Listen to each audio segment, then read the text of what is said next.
भी रह चुके हैं महाप्रधानी के, और इस वक्त सदर के जो है वो हमारे कैंडिडेट भी हैं। शमशीर अहमद साहब विधानसभा अध्यक्ष इस पार्टी, श्री मोहम्मद अहमद साहब, हबीबुर रहमान साहब, खालिद नाज़िम साहब हमारे बड़े भाई हैं सरैया से, इश्तियाक अहमद अजीजी साहब हमारे बड़े भाई हमारे बगल में बैठे हैं। अबुसाद कुरैशी साहब की इस पार्टी से। अबुसाद भाई कहाँ गए हो, बोल चुके हैं कि नहीं? ये तो क्रांतिकारी आदमी थे। नहीं तो कल अर्जेंटी पे है, आप चाहे तो अपील कर ले, मैं हट जाता। नहीं आप बड़े भाई, नहीं कोई ऐसी बात नहीं है, हम सब दोस्त हैं, यहाँ कोई ना दूल्हा है ना बाराती है। अबुसाद अहमद कुरैशी साहब, अशोक प्रधान जी पूर्व प्रधान सखियाओं, आसिफ भाई हमारे, सुलेमान अंसारी साहब पूर्व सभासद, मोहम्मद नाजिर साहब पूर्व सभासद, जावेद अहमद नेवादा पप्पू प्रधान बस्ती बैठे हुए हैं, अयाज अहमद साहब IIM, Rameshwar Rajbhar ji police party के प्रत्याशी जो भी बोल रहे थे आपके सामने, अमरचंद यादव जी पूर्व प्रधान सुराही, हामिद भाई पूर्व सभासद, पवन हमारे पूर्व BSP के सेक्टर अध्यक्ष हैं, मोहम्मद नोमान हमारे भाई प्रधान साहू, सलाउद्दीन भाई पूर्व प्रधान इब्राहिमपुर, शाह आलम भाई पूर्व प्रधान देवली, मुन्नू भाई सिक्की, बिलाल अहमद प्रधान सिक्की, इरफान अहमद साहब प्रधान चक सिक्की, गुड्डू भाई हमारे दोस्त जिनको हम जिम भी कहते हैं, कमर कमाल साहब, प्रमोद पटेल साहब पूरा रानी मुबारकपुर, इखलाक अहमद साहब मुबारकपुर डिग्री कॉलेज, अनीस अहमद खान साहब ठकवा, महताब आलम साहब अफरोज बादल जहानागंज, फैसल नईम साहब शमसुल हक हमारे भाई हैं और पुराने साथी हैं, मोहम्मद जावेद गुड्डू रसूलपुर, मौलाना अब्दुल्ला साहब, जियाउर रहमान भाई, हाजी जफर साहब मुख्तार, मोहम्मद अहमद अमलो काजी, अच्छा ये नहीं, साबिर इखलाक साहब, वकील अहमद बिरस अमिलो, अब्दाल अहमद पूर्व नगर अध्यक्ष समाजवादी पार्टी, इनामुल हक साहब, अशरफ हमारा छोटा भाई है हम लोग का BDC, नीसम अब्बास साहब यही,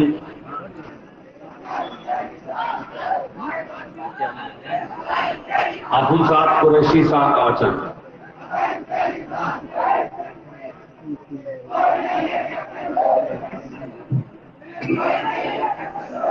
शाहिद जमाल साहब पूर्व सभासद, इम्तियाज अहमद साहब सभासद, शाह मोहम्मद पूर्व, और ये कुछ नाम है उसमें मुझे लगता है कुछ इधर भी है कुछ उधर भी है।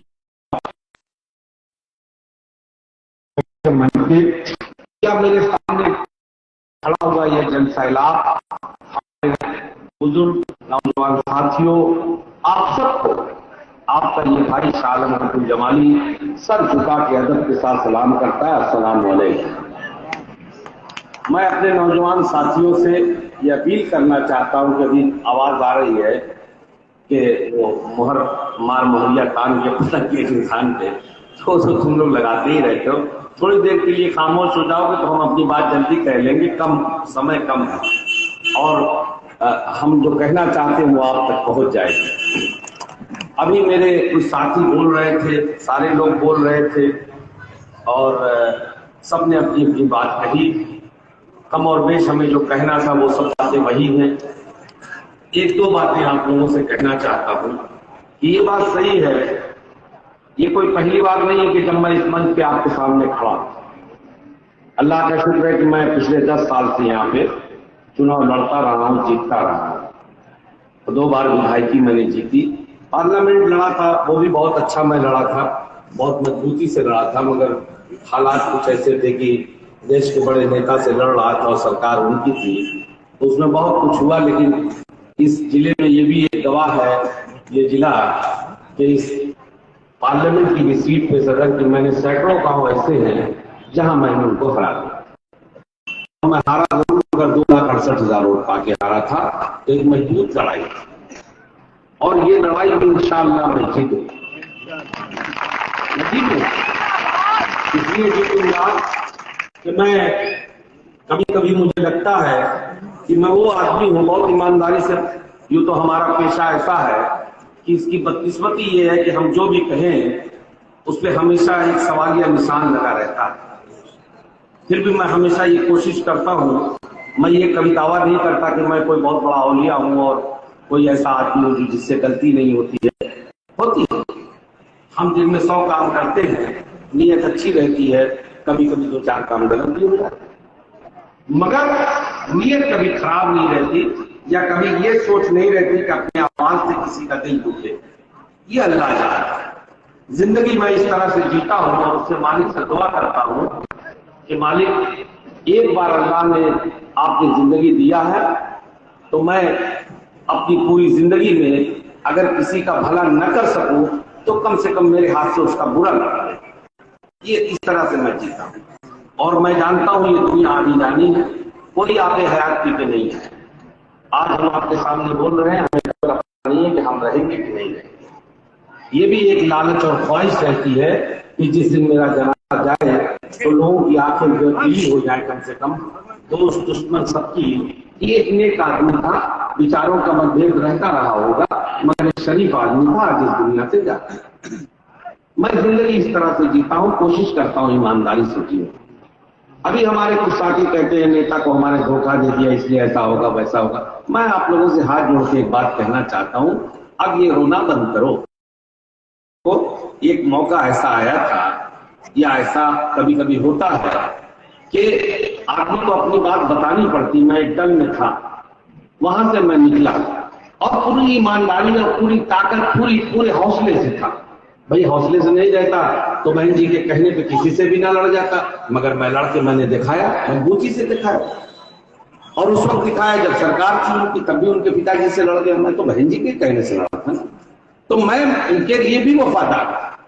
लेकिन क्या है कि हमारे जैसे लोगों के साथ दिक्कत ये है कि जो लोग गूंगे बहरे नहीं होते हैं, जिनकी आंखें सही गलत को देख सकती है, जिनके कान सही गलत को सुन सकते हैं, जिनकी जबान सही गलत को बोल सकती है, उनकी आजमाइश भी बहुत है। जो लोग जिंदगी वसूल से जीते हैं उनके रास्ते में बहुत कांटे होते हैं, बड़े पत्थर होते हैं। मैं उनका वफादार था, उनके लिए आज भी मेरे दिल में इज्जत है। मगर वसूलों की बात आई या मुझे लगा कि जिस भरोसे और जिस विश्वास को लेकर हम आगे बढ़ रहे थे उसमें कोई कमी है या मेरी इज्जत आबरू को मुझे लगा कि शायद जिस भरोसे और जिस विश्वास को लेकर मैं आगे बढ़ रहा था, जो मेरी इज्जत थी वो अब वो नहीं रही। तो मुझे किसी ने निकाला नहीं था, मैंने खुद इस्तीफा, और उस वक्त इस्तीफा दिया था जब मैं एक सिटिंग विधायक था। और सिटिंग विधायक ही नहीं था बल्कि मुझे उस पार्टी का फ्लोर लीडर था, जिसको विधानसभा में नेता कहते हैं। बाकायदा मिनिस्टरों वाला एक कमरा मिला था जो कैबिनेट मिनिस्टर को मिलता है। 3 सरकारी स्टाफ मिले थे, 3 पार्टी के स्टाफ मिले थे, 6-7 आदमी मिले थे, एक अर्दली मिला था, डिप्टी मिनिस्टर। मगर अपने वसूल पे और अपने कुछ चीजों को हमने कहा इससे समझौता नहीं कर सकते, ये काम कर सकते हैं कर नहीं कर सकते, हमने छोड़ दिया। तो मैं इसलिए ये बात बताना चाहता कि अगर मेरे दिल में कोई एमएलएशिप या विधायकी को लेकर कोई डर भय होता तो मैं 10 बातें भी सुन करके, चाहे मेरी कितनी भी जिल्लत होती, मगर मैं सह लेता, क्योंकि बंद कमरे में कौन जानता है कि किसने किससे क्या किया। बाहर कोई सुन थोड़ी रहा, बाहर क्यों हाथ मुंह झाड़ करके टाइट हो जाता, कोई बात नहीं, अब भूल जाता। लेकिन चूंकि मैं गैरतमंद आदमी था और मुझे पूरी रात मैं उसको सोचता रहा कि ऐसा हुआ, ऐसा कहा बहन, और मैंने छोड़ दिया। लेकिन मुझे आज भी उनसे कोई शिकायत नहीं, इसलिए नहीं है कि मैं वसूल वाला आदमी हूं और मैं एहसानों को ढूंढना भी जानता, क्योंकि वो बहरहाल वो नेता है। जब मैं नया था मुझे भेजा, लड़ाया, हर वक्त वो मेरे साथ पार्टी और वो भी बड़ी बहन की तरह से खड़ी रही जब तक मैं रहा। तो उनका कुछ एहसान भी है।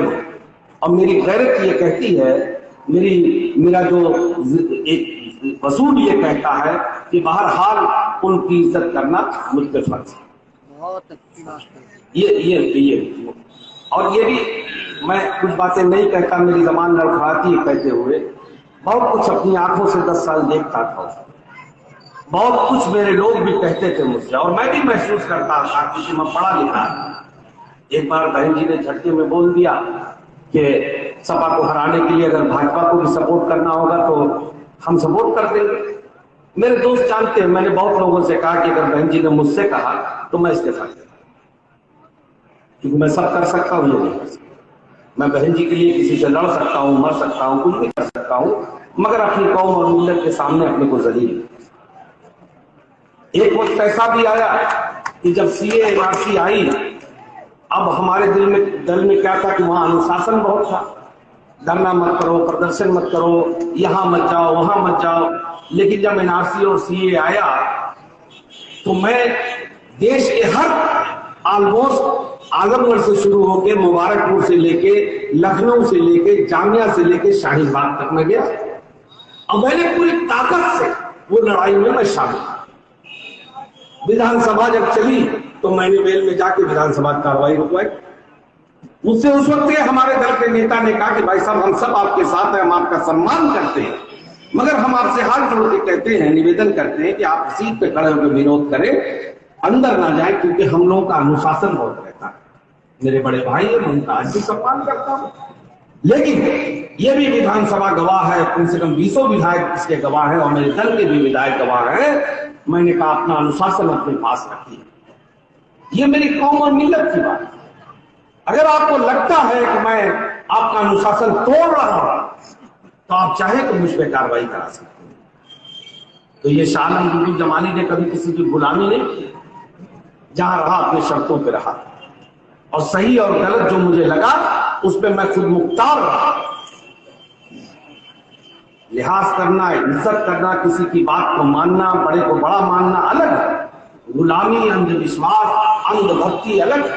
अंधभक्ति ये होती है कि आज रात अंधेरा है, अब मैं कहूं कि नहीं सूरज निकल रहा है, और सारे लोग कहेंगे हाँ भाई सूरज निकल रहा है, इसको कहते हैं अंधभक्त। तो बाहर ठीक है, नहीं बनी छोड़ के चले आए।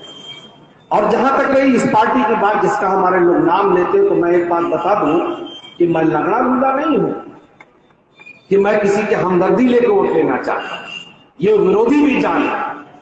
मैं शाह आलम गुड्डू जमाली वही शाह आलम गुड्डू जमाली हूं जो तुम्हारी सरकार के रहते हुए तुम्हारे सबसे बड़े नेता का पसीना छुड़ाया था। मैंने याद रखो, मैं वही हूं। अगर तुम समझते हो कि तुम्हारे इस छल से मैं कमजोर पड़ जाऊंगा, तुम्हारे अंदर हिम्मत नहीं थी मुझसे लड़ने की, तो तुमने मेरे खिलाफ एक साजिश रची। जब मैं वहां आया तो मैं इसलिए इस बात को कहता हूं, मुझे मैं सही और गलत को पूरी ताकत से इसीलिए कहता हूं कि मेरी आदत है कहने, इसलिए कि अगर आज मैं चुप हो गया, ये हादसा कोई मैं अकेला नहीं हूं, ऐसे सैकड़ों हमारी कौम के लोग हैं जिन्होंने ये हादसा, मगर उनके अंदर हिम्मत नहीं थी खड़े होकर कहने की। हाँ, मेरे अंदर हिम्मत है, मैं कह रहा हूं कि तुम लोग इस लायक हो कि तुम्हें वोट देना तो वोट, मेरी मिल्लत को तुम्हारे ऊपर थूकना भी नहीं चाहिए। अरे क्या बदकिस्मती तो यही है ना, बदकिस्मती यही है। वो टीपू सुल्तान, जरा पीछे ले चलता हूं, हिस्ट्री पढ़ो, इतिहास में पढ़ो कि टीपू सुल्तान जिसकी बहादुरी की सारी दुनिया, जब नाम आता था तो अंग्रेज के पैंट गीले हो जाते थे, पैर थर थर कांपता था, जब खड़ा होता तो लोग कहते थे टाइगर आ गया। कैसे मारा गया? इसलिए मारा गया कि उसके लोगों ने उसको फंसा करके, और जब जिंदगी की आखिरी लड़ाई लड़ रहा था, वो सबसे अहम लड़ाई लड़ रहा था, तो उसकी फौजों ने हथियार डाल दिया था, इसलिए वो हारा। और हारने के बाद भी जब वो गिरे तो अंग्रेज की औकात नहीं थी कि उनके जाके पूछे तो कहते थे कि क्या मर गए कि जिंदा है, भी जरा देख। तो सब बहरहाल मैं टीपू सुल्तान तो नहीं हूं, लेकिन एक बात याद रखना कि मैं शरीफ इंसान तो जरूर हूं, लेकिन मैं तुम्हारे आगे घुटने टेकने वाला बुज़दिल भी नहीं हूं। मैं अपनी आखिरी सांसों तक तुम्हारे इस छल के खिलाफ लड़ता रहूंगा। और यह भी याद रखना कि इंशाअल्लाह मैंने कसम खाई है, चाहे मैं खत्म भी क्यों ना हो जाऊं, मेरी लाश गिर जाए जमीन पे, मैं तुम्हारी इस साजिश को, इस प्रदेश, आज तो मैं यहाँ पे, मेरे पास वक्त नहीं, आने वाले दिनों में इंशाअल्लाह तुम्हें इस जिले से नहीं, पूर्वांचल से नहीं, पूरे प्रदेश में हम लोग उठाएंगे, तुम्हें अपने जिले की तमाम देंगे। इसलिए देंगे जिस मिल्लत के 20% वोटों को लेकर तुमने कब्जा कर रखा, जिसके दम पे तुम हुकूमत करते हो, हमारे ही कुछ लोगों को अपने साथ वर्गला के, मिला के, उनको लोभ लालच देके तुमने ये कर रखा है। ये भाजपा का डर इन्हें दिखाए रहे, इन्हें ये बताना चाहते कि अगर ये हमारे पास नहीं आए तो भाजपा जीत जाएगी। तो हमारे ये लोग डर जाएंगे। आप जब कहोगे कि आगे बहुत बड़ा शेर खड़ा है तो डर, उनको ये नहीं पता है फिर वो पीछे की तरफ आएंगे, उनको नहीं पता जो पीछे खड़ा है उससे भी बड़ा बेईमान है। मैं तो अलग ऐलान करता हूं कि उससे भी बड़ा, क्योंकि वो दुश्मन जो सामने खड़ा है हमें दिखाई देता है, हम उससे सक्षम है लड़ने के लिए और अपनी हिफाजत करने के लिए। हम जानते हैं कि ये हमारा दुश्मन है, लेकिन हमारे बगल में जो दोस्त बन के बैठा है, हम उसमें वो कब हमारा गला काटेगा ये हमें पता नहीं। मैं अपने घर पे बैठा था, मुझे बुलाया गया और 80 दिन तक रोज मैं कहता रहा, हर 10 दिन के बाद कि भाई नहीं है तो मुझे बता, मैं अपना रास्ता देखूं, मैं कोई मोहताज थोड़ी हूं। लेकिन नहीं साहब, अरे आप इतने बड़े वीआईपी, आप इतने बड़े नेता, आप हम लोग, और 2 साल से ये लोग मेरे पीछे लगे थे, 2 साल से, 1-2 दिन से नहीं। तब शायद इन लोगों ने सोचा कि ऐसे तो हम इनको हरा नहीं पाएंगे, तो अपने साथ ले। लेकिन बाद में इनकी नीयत शायद यूं बदल गई, अब कहां जाएंगे, अब तो हमने फंसा लिया तो इनको फंसा के धीरे धीरे खत्म, क्योंकि इनको ये मालूम था कि साथ में अगर आ भी जाएंगे तो ये आदमी इंडिपेंडेंट माइंड का मतलब अपने दिमाग की सोच का खुद मुख्तार है, हमारी गुलामी नहीं करे। तो कल को हो सकता है हमें भी दिक्कत आए इससे, इसलिए इसको खत्म। इस साजिश का शिकार मैं करूंगा, तुम मुझको फंसा के मेरा कुछ नुकसान तो कर सकते हो, लेकिन मेरे हौसले को नहीं तोड़ सकते, मेरी हिम्मत को नहीं। इंशाअल्लाह 20 दिन में ही मैं तुम्हें ढूंढ कर आऊंगा और ये दुनिया देखती। 8-9 दिन के अंदर सारे लोग बात करके सड़क पे घूम रहे हैं और जाके भाषण दे रहे हैं कि धनाट बहुत बड़ा धनाट है जमाने, हम गरीब हैं, हमारी रक्षा। जब जानते हो अपनी औकात तो क्यों लड़ने चल रहे हैं?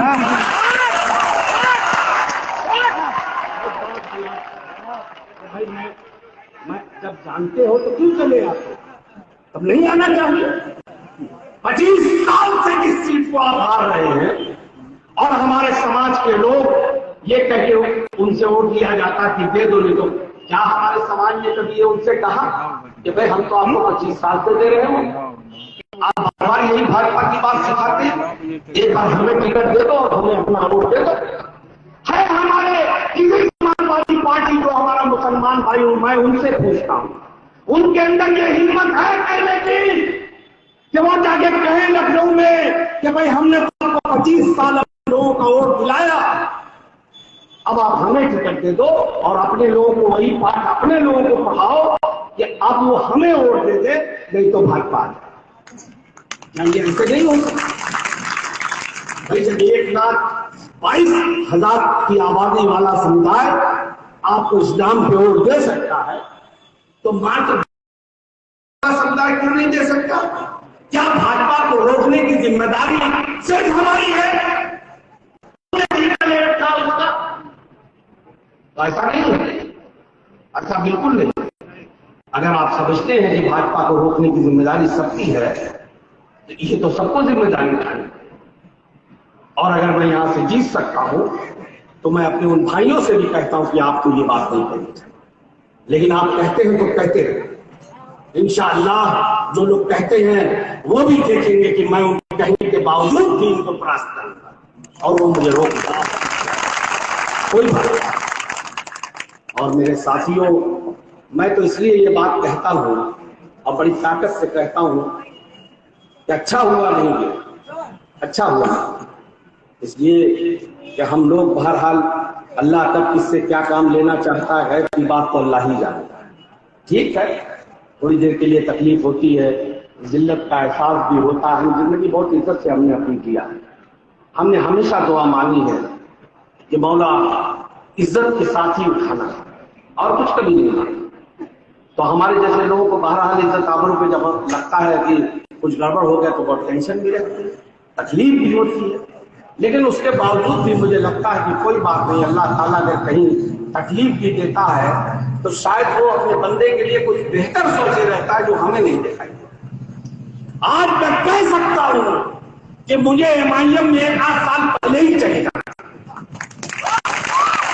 मुझे पहले चले जाना है, और 1-8 साल पहले चला जाता तो मैं दावे से कहता हूं इस सीट पे तो किसी की औकात ही नहीं होती कि लड़ लेता।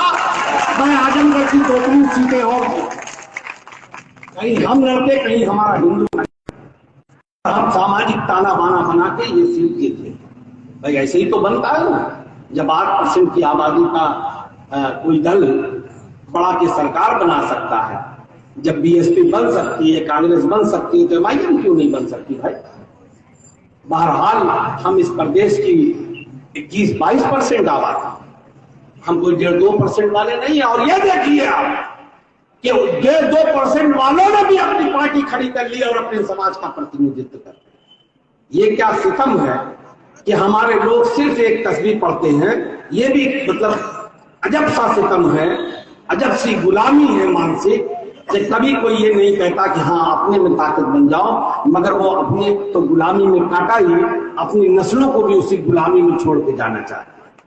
और ये भी चाहते हैं कि इनकी भी बच्चे कल गुलामी हो, वरना 1.5% वाला ये कहता है कि हमारे बगैर सरकार नहीं चलेगी। 2% का हमारा भाई ये कहता है कि हम जहां जाएंगे वहीं सरकार बनेगी। मगर हमको ये सिखाया जाता है कि तुमको सरकार बनने या बनाने से कोई मतलब नहीं, तुम सिर्फ एक पार्टी विशेष को हराने के लिए, बाकी तुम्हारी कोई औकात नहीं। इसके आगे न राजनीति से तुम्हारा कोई मतलब है, न तुम्हारा कोई सरोकार है, न तुम इससे आगे सोचो।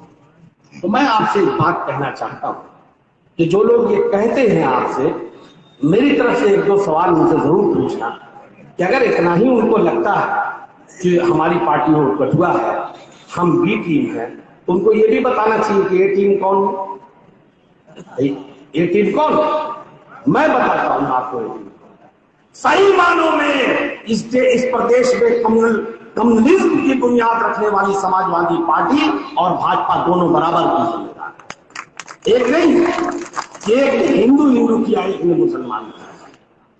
ये दोनों एक ही सिक्के के दो पहलू, ये दोनों एक ही सिक्के के दो पहलू, एक हिंदू करता है, एक मुसलमान। और मैं आपसे ये पूछता हूं कि अगर हमारी पार्टी इसी सोच की होती तो ऐसी सामने तो एक बार नहीं हजारों बार कहा तो भाई हम भी भाजपा को रोकना चाहते हैं, हमें भी अपने साथ ले, हमें भी बुला लो अपने साथ। आखिर हमारी भी तो इतनी बड़ी आबादी है। ठीक है, 20% लोग शायद हमको न वोट देते हो, 1% देते हो, 2% देते हो, 3% देते हो, इस पे तो बहस हो सकती है। लेकिन हम पार्टी हैं, हमारा जनाधार है, ये तो अंधे को भी दिखाई देता है। तो आप 2% वालों से तो कर सकते हो, 1.5% वालों से कर सकते हो, मगर इतनी बड़ी आबादी को प्रतिनिधित्व करने वाली जो पार्टी है, जो एक पॉलिटिकल फोरम है, उससे बात करना मतलब गठबंधन करना तो दूर, उससे बात करना भी आपको गवारा नहीं है। आप अपनी शान के खिलाफ समझते, तो आपको तो ये कहना ही नहीं चाहिए। क्योंकि अगर आप चाहते हैं भाजपा को रोकना है तो आप फौरन कहते कि हाँ सारे लोग एक हो जाओ, उसमें क्या परेशानी, सब लोग उसमें बहस हो सकती थी कि हम आपको 5 सीट नहीं देंगे, 10 सीट नहीं देंगे, 1 सीट देंगे, 2, उस पर बहस हो सकती थी। मगर बात तो करते, और बात करना तो दूर, इन्हीं के दल के कुछ नेता कहते हैं कि हम हर गहरे गहरे से बात करते। मैं पूछता हूं तुम्हारे दल में किसकी औकात है जो असदुद्दीन ओवैसी से खड़ा होकर बहस कर ले? तुम्हारे किस नेता की हैसियत है जो बैरिस्टर असदुद्दीन ओवैसी के सामने बैठ करके उनके सवालों और तर्क वितर्क कर ले, उनसे बहस कर ले और जीत जाए? बताओ। और आप कहते हैं हमारे अरे मेरे से बात नहीं करते, तो ठीक है। जब बात नहीं करते और आप कहते हैं हमें आपकी जरूरत है, तो आप पेट में दर्द क्यों है? हम तो ये सीट जीत रहे हैं, और अगर तुम डरते हो भाजपा से तो हमारे साथ शामिल हो जाओ। हम किसी को हराने जिताने के लिए नहीं लड़ रहे हैं, न हमारा किसी को हराने जिताने का ठेका। हम जीत रहे हैं। अगर आपको लगता है तो आप भी हमारे साथ शामिल हो जाओ भाई। हमारे लोग तो देते ही है वोट आपको, हमारे लोग तो आज भी वोट देते हैं, बहुत सारी सीटों पे देते हैं। एक जगह हमें दे दो, लेकिन एक बात याद रखो कि हमारा वोट तो चाहिए। हम उन्हें नेता बनाए, 25 बार हारेंगे तो भी उन्हीं को मिलेगा। मैं पूछता हूं, चलो मैं नालायक हो सकता हूं, हो सकता है मेरे अंदर कोई कमी भी हो, क्या इस कस्बे का कोई मुसलमान, कोई नौजवान, कोई आदमी ऐसा नहीं है जो इस लायक हो कि जिसको टिकट दे दे वो पार्टी? 20 लोगों ने अप्लाई किया, मुझे मालूम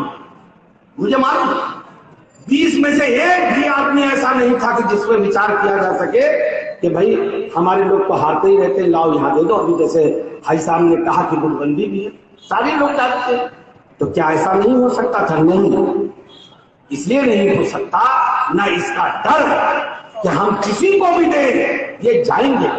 इनको तो हमें देना ही वोट है, क्योंकि ये हमारे गुलाम है, इनका हमने पट्टा लिखवा रखा है, और फिर हमने भाजपा नाम का एक शेर का डर इनको देखा। इसलिए इस मानसिक बीमारी से बाहर आओ। वो लोग जो अपनी ताकत को, ऐसा होता है ना कि जो डर गया वो मर गया, याद रखना है। ये देसी कहावत है, लोग अक्सर कहते हैं, किसी फिल्म का शायद है कि जो डर गया वो मर गया। पहले अपने ऊपर भरोसा करना सीखो, पहले अपने ऊपर भरोसा करना सीखो, और जब अपने ऊपर भरोसा करना सीख लोगे तो इंशाअल्लाह दूसरे दिन हालात बदल जाएंगे। लेकिन वो लोग जो खड़े ही नहीं होते, जो चलते ही नहीं, वो कौन सी मंजिल तक पहुंचे? पहले आप खड़े हो, आगे बढ़िए, तब ये तय होगा कि आप कितने आगे बढ़े।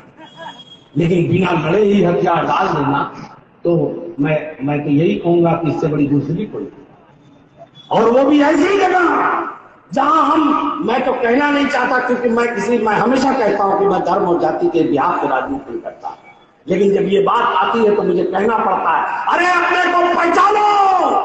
ये मेरी बात नहीं है, खुदा की कसम, तुम इंडिपेंडेंट किसी आदमी को इस कस्बे से लड़ा के सिर्फ अपने वोटों से जिता सकते हो। अपने को पहचानो तो सही, अपने को पहचानो। 1,22,000 की आबादी अगर एक तरफा वोट दे दे तो 70,000 होता है, 70,000, और 70 से भी ऊपर निकल जाएगा। हम जानते हैं हमें जरूरत क्या है, लेकिन मैं इसलिए इस बात को नहीं कहता। मेरी जिंदगी का एक वसूल है कि मैं धर्म और जाति के आधार पर राजनीति नहीं, लेकिन अगर आप सिखाते हो तो हम इसलिए आपको, जो लोग कराते हैं, इसलिए हम आपको ये बताना चाहते हैं कि आपकी असल ताकत ये तो फायदा इसलिए लोग उठाते हैं कि कोई कहेगा कांग्रेस बहुत अच्छी है, कोई कहेगा फलाना बहुत अच्छा है, कोई कहेगा अच्छा। हम तो कहते थे, पहले हम बीएसपी में थे, अक्सर लोग हमसे कहते थे भैया तुम तो बहुत अच्छे आदमी हो, मगर पार्टियां नहीं हमें समझ में आती, कहते थे। लेकिन फिर भी अल्लाह का शुक्र है कि हमें बहुत वोट देते थे, ऐसा नहीं है, हम एहसान मंद हैं, लेकिन ये बात रहती थी। अब तो मैं एक ऐसे झंडे तला आ गया हूं जो आपकी अपनी पार्टी है। अब क्या दिक्कत है भाई?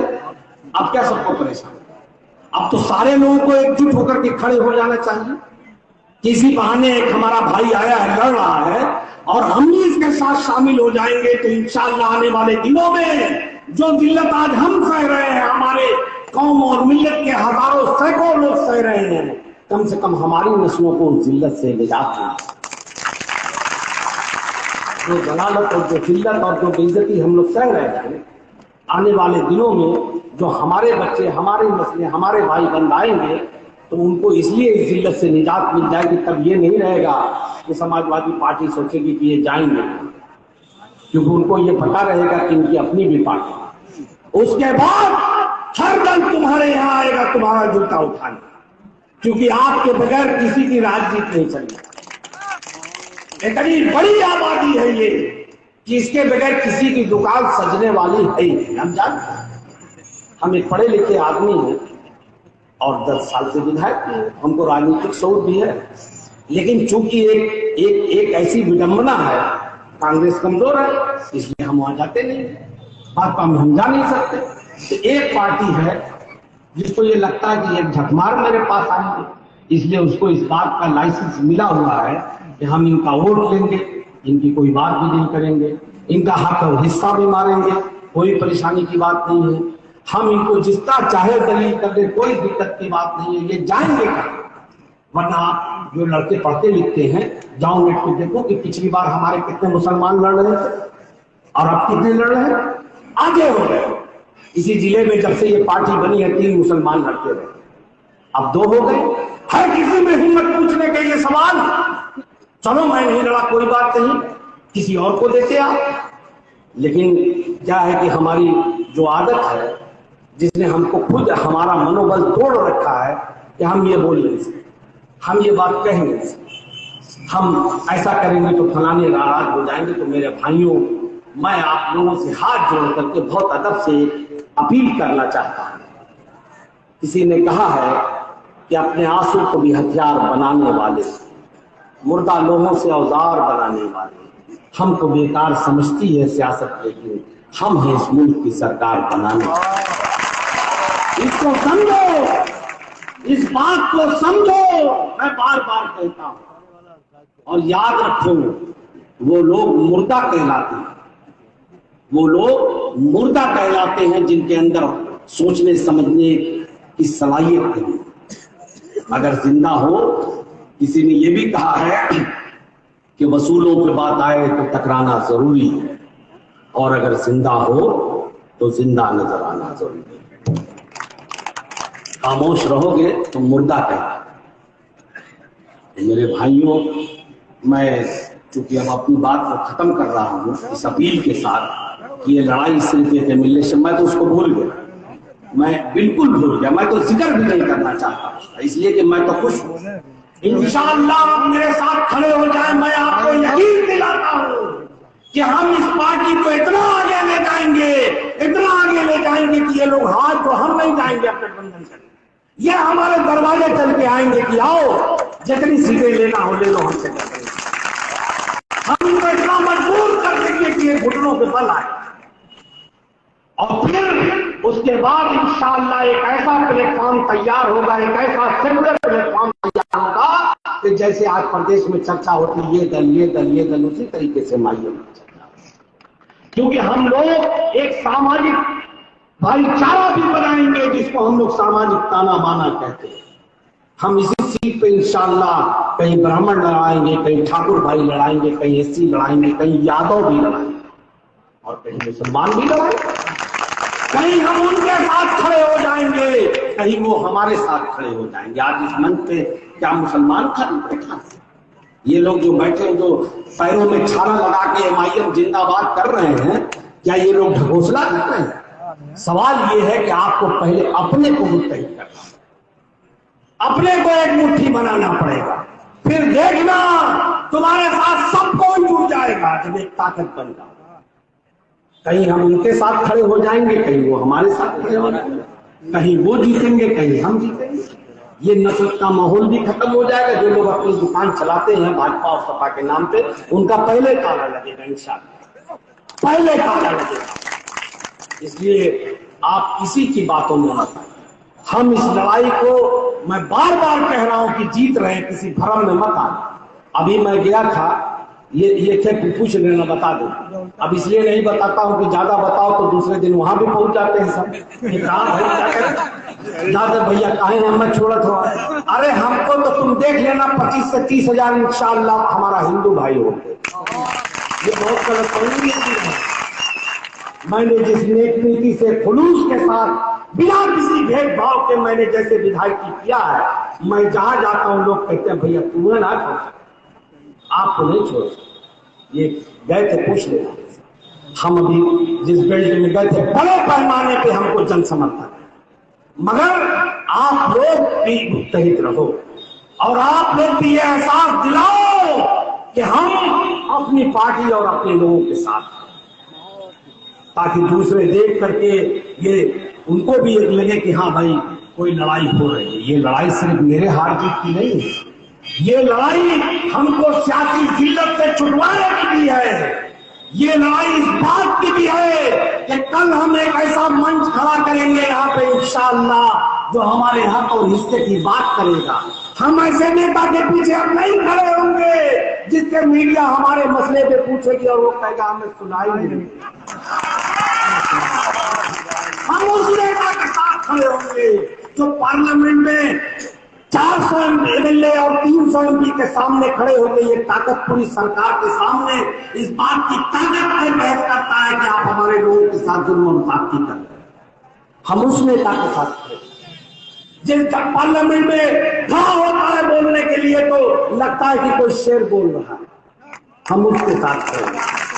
और ये भी याद रखो, मैं ये तो नहीं कहता कि मैं वैसी साहब हूँ, लेकिन ये भी जान लो कि तुम्हारा ये भाई भी पार्लियामेंट में विधानसभा में बहुतों का पसीना छुड़ाता रहता है।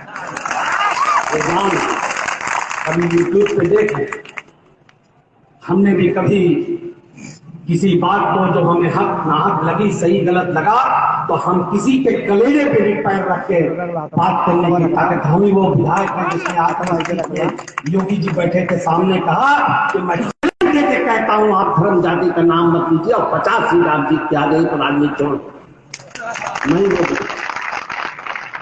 हम लोग भी अपनी बात को, अपने हक और हिस्से को पूरी ताकत से लड़ना जानते। उधर बड़ा शेर है, इधर छोटा शेर। और एक बात और कह रहा हूं, जो लोग बहुत सपा सपा कर रहे हैं वो सुन लो, अभी तो मैंने पसीना छुड़ाया है, अभी बड़ा शेर बाकी है। इंशाअल्लाह जिस दिन उसने कदम रखा फिर उस दिन सारे लोग कहेंगे कि नहीं एमआईएम नहीं थी। इसलिए मेरे भाइयों, मैं तो हाथ जोड़ के आपसे कह रहा हूं, आप मेरे भाई हमारे, हम लोग एक दूसरे से प्यार करते हैं, एक दूसरे की दुख तकलीफ हमारी है। ये आपकी अपनी पार्टी है, इससे जुड़ो, इसको मजबूत करो, गुलामी का झंडा फेंक। मैं ये बात इसलिए कह रहा हूं कि शायद लोग समझे कि बार बार इसको कहता हूं, लेकिन इसलिए कहता हूं कि जो जिल्लत और जो तकलीफ से हम लोग गुजरे हैं या मैं गुजरा हूं, मैं नहीं चाहता कि मेरे बाद मेरा कोई भाई, मेरी नस्ल का कोई बच्चा इस तकलीफ और जिल्लत से गुजरे। इसलिए इस पार्टी को मजबूत करो और हमें वोट दे करके जिताओ। हम अपने बारे में कुछ नहीं कहेंगे, हमें आप 10 साल से जानते हैं। मेरी राजनीति का मकसद ही खिदमत खल्क है, इससे मिलने वाली पहचान, इज्जत, आबरू जरूर मिलेगी, वरना मैंने इस काम को भी वैसे ही किया जैसे हम इबादत करते हैं, पूरी ईमानदारी के साथ। और मैं राजनीति भी गरीब और कमजोरों के लिए करता हूँ। अल्लाह जानता है कि मैंने कभी भी अपनी जिम्मेदारियों से मुंह नहीं मोड़ा। मेरे पास जब भी कोई भाई आया कि विधायक जी ये काम है, तो मैंने सोचा, अल्लाह का शुक्र अदा किया कि अच्छा है। मैंने कभी अपने लोगों को तकलीफ में नहीं छोड़ा। मुबारक फूल तो छोड़ दो, मैं अपने जिले के लिए भी अपनी जान लेके खड़ा हो गया। जब मेरे जिले पे, मैं नहीं कहना चाहता कोरोना और ऑक्सीजन की बात, लेकिन सब जानते हैं कि किसने क्या किया है। और अगर आपका दिल दिमाग ये कहता है कि जमाली इस लायक है कि उसे हमारा एमएलए रहना चाहिए, तो आप मेरी मदद करें। और अगर आपको लगता है कि नहीं मैं इस लायक नहीं हूं, तो जो चाहे आप करें, उसमें मेरा कोई जोर नहीं है। जो आपका फैसला होगा वो मुझे मंजूर होगा। लेकिन चूंकि मैंने ईमानदारी और निर्भीकता से अपना काम किया है, इसलिए अपना पक्ष रखना भी मेरा फर्ज है और मेरा हक है। ये मेरा हक है कि मैं अपने पक्ष को पूरी ताकत से रखूं। इन्हीं शब्दों के साथ अपने लिए, अपने बेटा के लिए, बाकी 10 मिनट है अभी, अभी बोलिए 10 मिनट है अभी। तो क्या बोलना, तो कोई बात पहले बोल दियो। अच्छा पहले बोल रहा हूँ 10 मिनट। तो मैं बहरहाल अपनी बात कह ही चुका हूं, लेकिन ठीक है। हाँ 10 मिनट है। तो मैं यही चाहता हूं कि आप लोग इस पार्टी, देखिए आप लोगों से मैं बार बार कहता हूं, अब छोड़ो दूसरे का बाबू खिलाना, देसी में कहते हैं ना, अपने ताकत को पहचानो। पहले असल में होता क्या, हम लोग पहले अपने को पहले ही सोचते, अरे ये काम नहीं, अरे ये काम, कौन सा ऐसा काम है जो हम चाह लें और ना हो?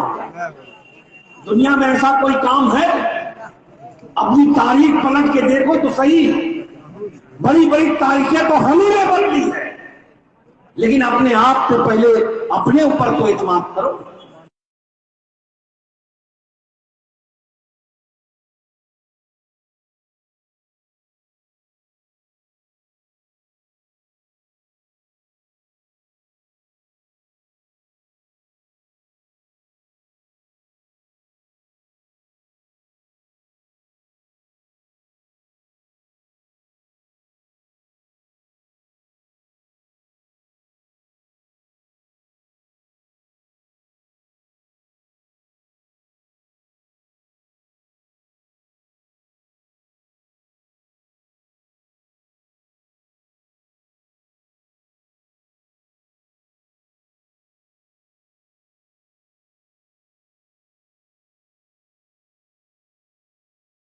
ठीक है, खुदा हाफिज।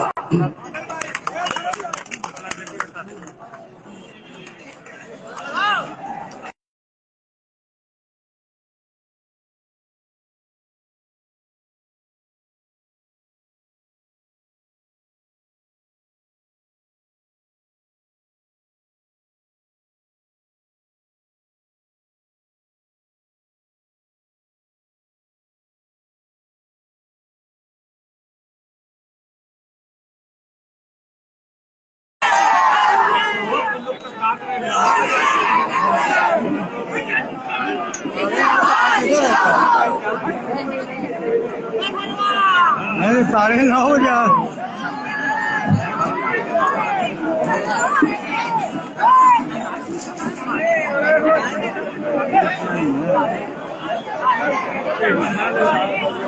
बहुत बढ़िया।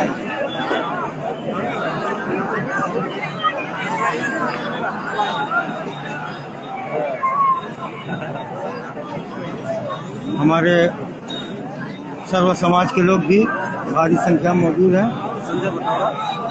दिनेश मौर्या जी और संजय भटौरा, अमरचंद्र प्रधान जी, सारे लोग हैं।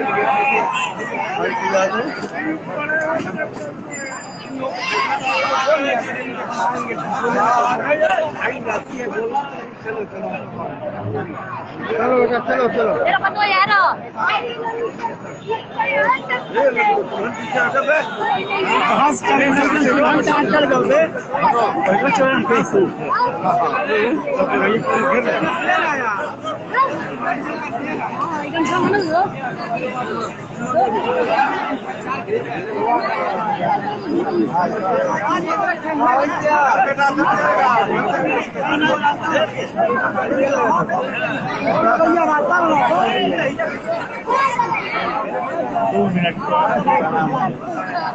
मैं आपको देख रहा था, बाबू का कहा है बड़े भाई, आपको देख रहा हूँ, तरफ तसल्ली रहती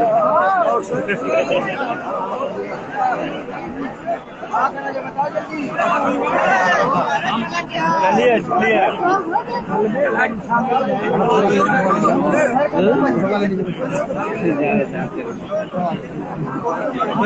कुछ चाहिए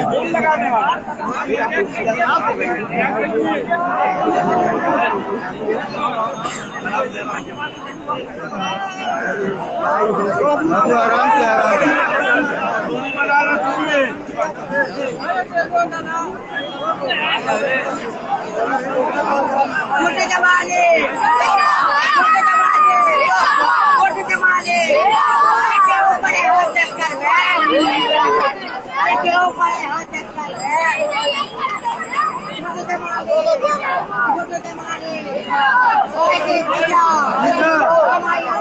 अरे सर, मैं कुछ कहने वाला था, क्या भूल गया। बड़ी अच्छी बात थी, कुछ कहने वाला था।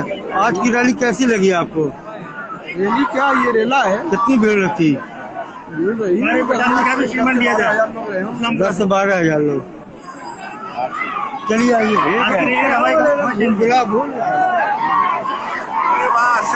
अरे वाह शेर, देखिए सुबह से अभी तो हमारे शेर मिले। बिल्कुल बिल्कुल। ये जनसैलाब क्या कहता है? जनसैलाब कहता है कि गई पतंग गई लखनऊ विधानसभा, पतंग गई लखनऊ विधानसभा। आज दौलताबाद के दलितों ने भी भारी संख्या में इनका सपोर्ट किया है। दौलताबाद, लक्ष्मीपुर, मठिया। तो समाज के हमारे साथ है, सारे लोग अभी हम 2 बजे पहुंचे। चलिए आइए, आइए। हाँ, अरे हमारे गिरी बाबा से नहीं आप। हाँ, अभी मैं उनकी अलग से बनाऊंगा गिरी बाबा की।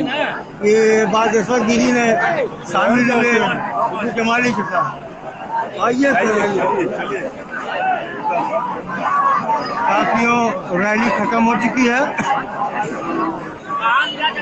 पैदल जाइए कई जगह।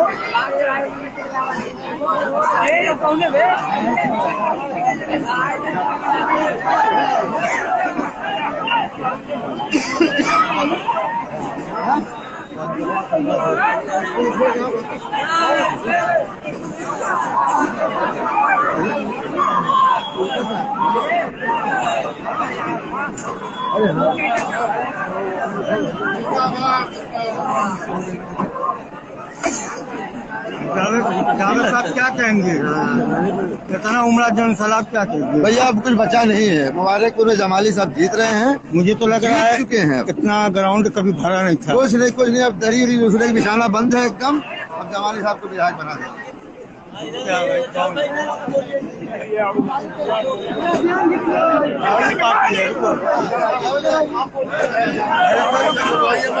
हाँ, मैं समझ रहा हूँ।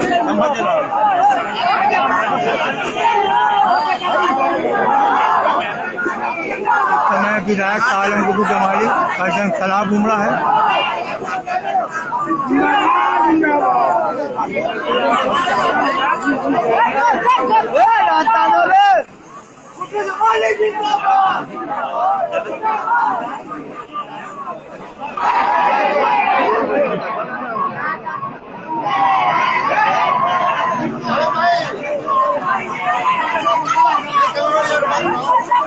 मुबारकपुर के जितने वोटर हैं सब जमाली के साथ। लोडर बचे हैं जो इधर उधर है, कोई बच्चा नहीं है। सारे लोडर इधर उधर है, वोटर सब जमाली साहब का है। कहते हैं कि जितने सोसाइटी माफिया हैं जी, वो अदर के साथ हैं। ऐसा कुछ नहीं, सब लोग जमाली साहब, सारे लोग जमाली साहब।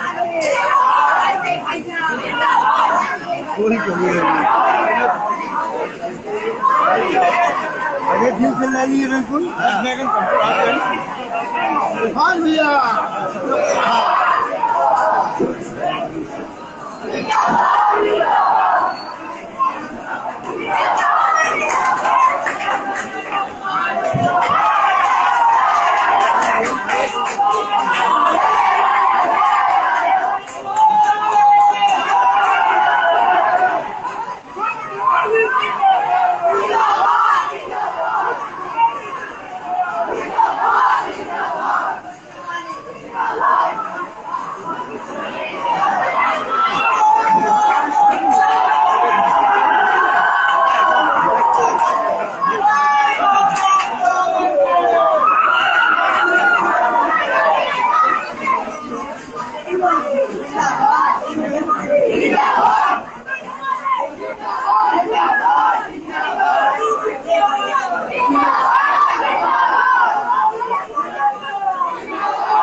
जावेद भाई जिंदाबाद।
ये तालाब क्या कहलाता है? जी क्या कह रहे हैं? तालाब क्या कहलाता है? उमड़ी भेड़। आप इस बात का गवाह है कि आने वाले विधानसभा में जो है फिर जमाली साहब तीसरी बार विधायक बनना श्योर है, 100% है, विधायक बन चुके हैं। मोबाइल में ऐसा सवाल कभी टीवी आया ही नहीं।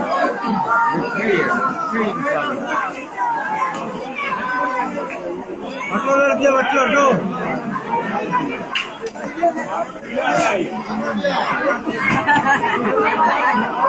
सबसे बड़ा नेता है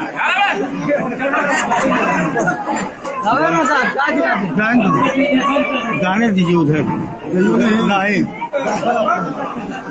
ये देखिए दीवानगी। भाई हम पार्टी जिंदाबाद।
यहाँ पार्टी में पाई मुझे दो बातें मिठाई अभी से पहुँचने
कुछ बोलेंगे, कुछ बोलेंगे,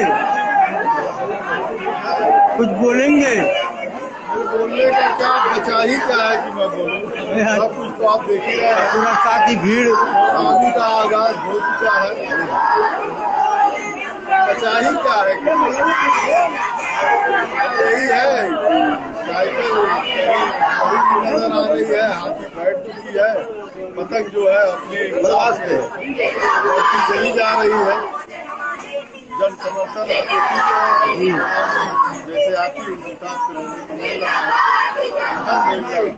बहुत तेजी से हम लोग आगे बढ़ते हैं और ये हैट्रिक होगी, दोनों तरफ से हैट्रिक है। एक तरफ जितनी हैट्रिक होगी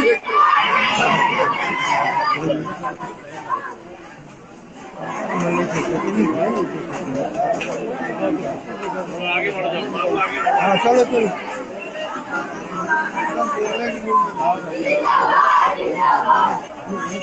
अली भाई कुछ मैसेज देंगे जनता को? मैसेज करके आप खुद देख रहे हैं कि इस वक्त क्या हालात जी। हमें लगता है कि अब हमारा इलेक्शन ये निकल चुका है और बहुत आगे निकल चुका है।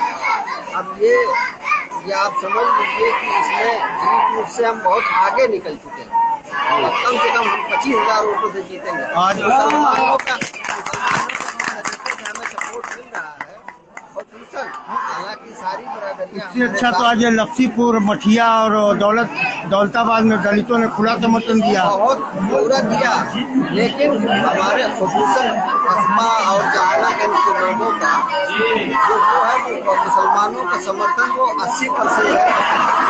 लेकिन सारी बिरादरी अपर कास्ट और भी देख लीजिए, चाहे बिरादरियों का उठा करके देखिए तो सारे लोगों का समर्थन है। चौहानों का बहुत ज्यादा समर्थन है और यह समाज हमारे साथ है। तो सारे हमें लगता है कि अब हमें कोई रोक नहीं पाए। बहुत अच्छी मार्केटिंग जो है। धन्यवाद।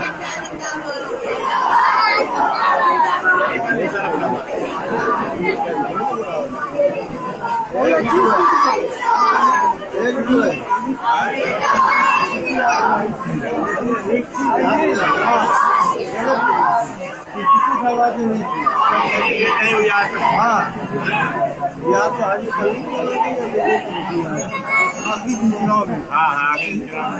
हाँ बहुत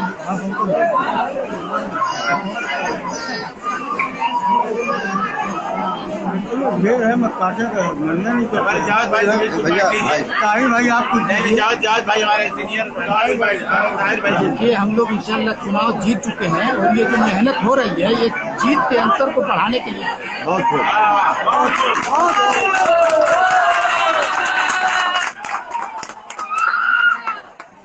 दौलताबाद और तुलसीपुर की आज दलितों ने जो गुड्डू जमाली साहब का भीमराव अंबेडकर मूर्ति के पास वचन लिया है और समर्थन दिया, क्या कहेंगे? वो 10 साल से समर्थन देते हुए आए हैं और इंशाल्लाह इस बार भी दे रहे हैं। और ये जो मेहनत हो रही है, एक बार मैं फिर कह रहा हूँ कि जीत के अंतर को बढ़ाने के लिए लग रहा है। बाकी युवाओं में काफी उत्साह है। रैली समाप्त हो चुकी है, जनसंपर्क में उमड़ा है भीड़।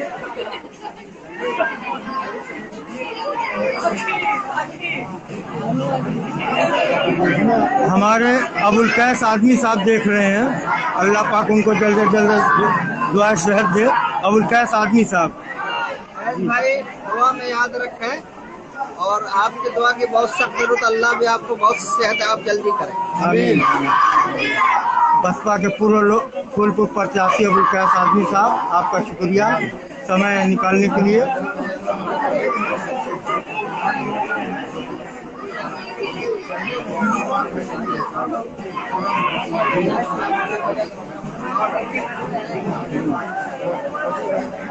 इस समय शाह आलम गुड्डू जमाली साहब का विशाल रैली संपन्न होने के बाद रोड शो में जनसंपर्क में उमड़ा है लोगों का हुजूम। आप देख सकते हैं बहुत बड़े पैमाने पर अभी रैली संपन्न हुई है।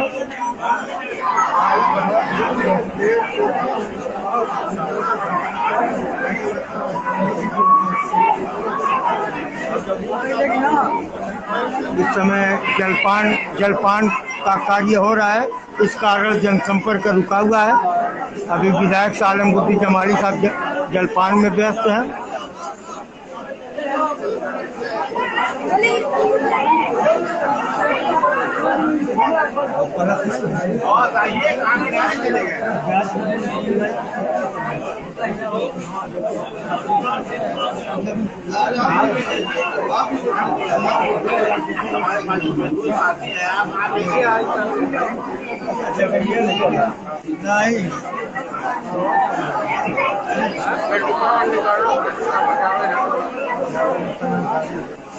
मगर अब जवानिए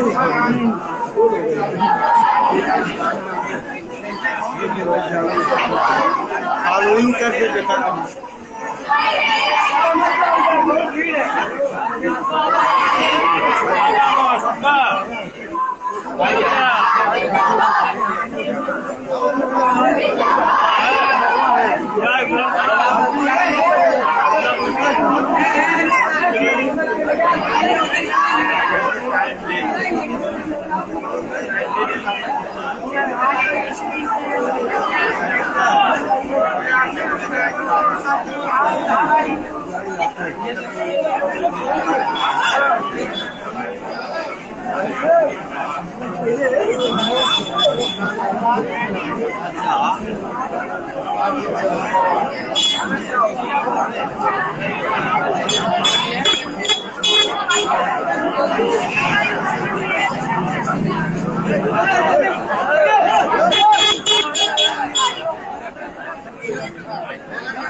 ये चाय लिए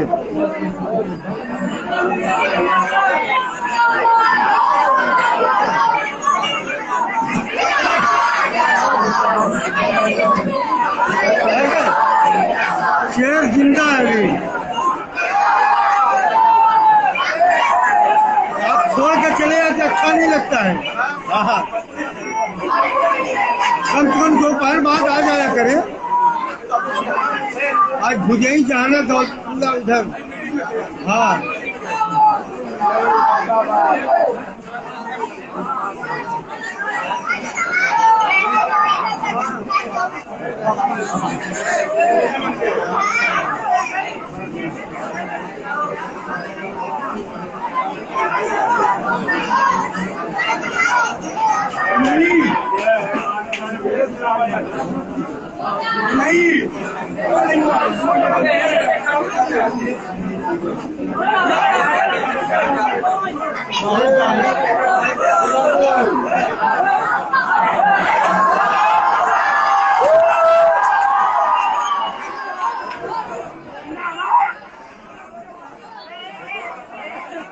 चलिए चलिए चलिए चलिए।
मिला दो भाई, इनसे मिला दो।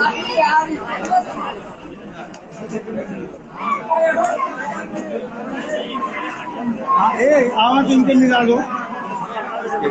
अरे क्या है, निकल गया पुल अभी रास्ते में। हाँ मिला दो, रास्ते में इनसे मिला दो, इनसे मिला दो। ठीक है बेटा,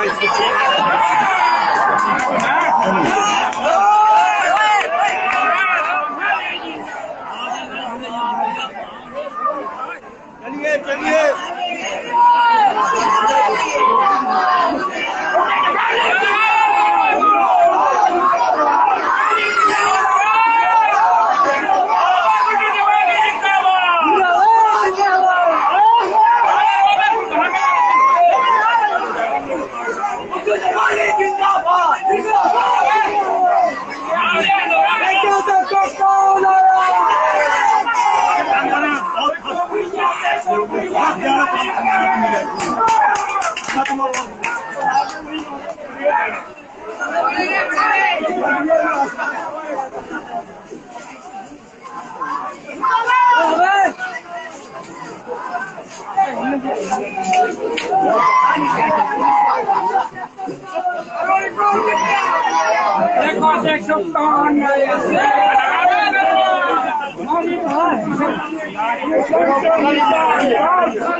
जिंदाबाद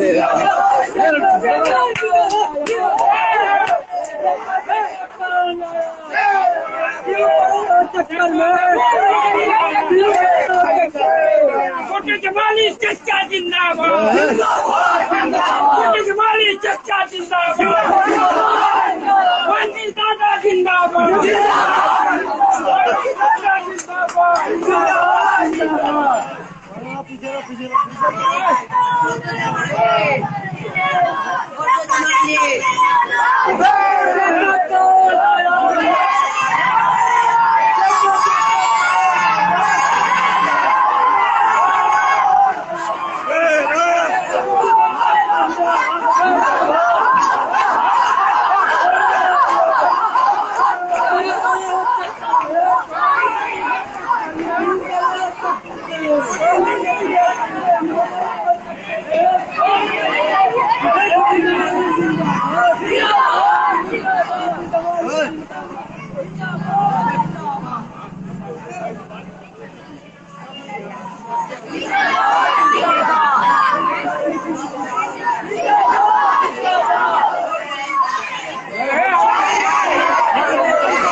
वंशी दादा जिंदाबाद, छोटे जमाली चच्चा जिंदाबाद,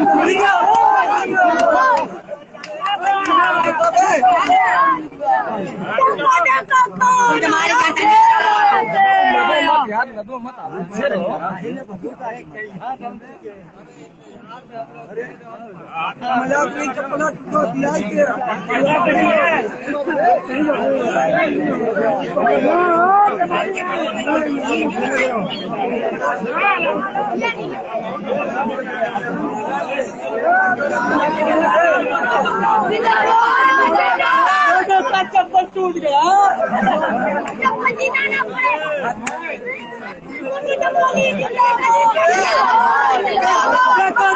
कौन आया?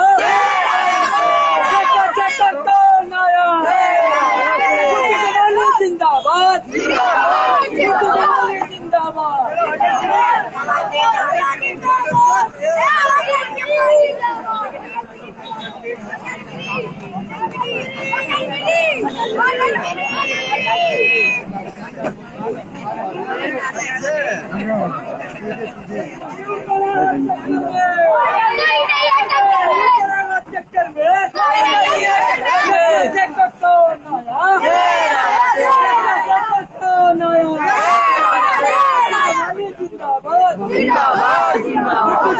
जिंदाबाद, देखो देखो कौन आया, देखो देखो कौन आया।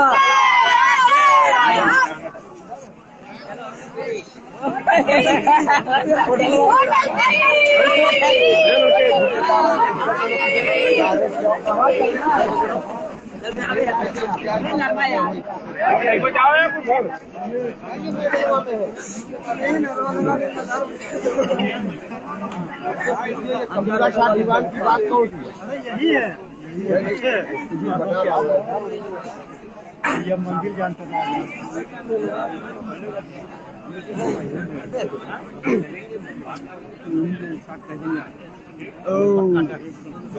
छोटे जमाली जिंदाबाद, जिंदाबाद, जिंदाबाद। रहमान भाई जिंदाबाद, जिंदाबाद, जिंदाबाद। छोटे जमाली जिंदाबाद।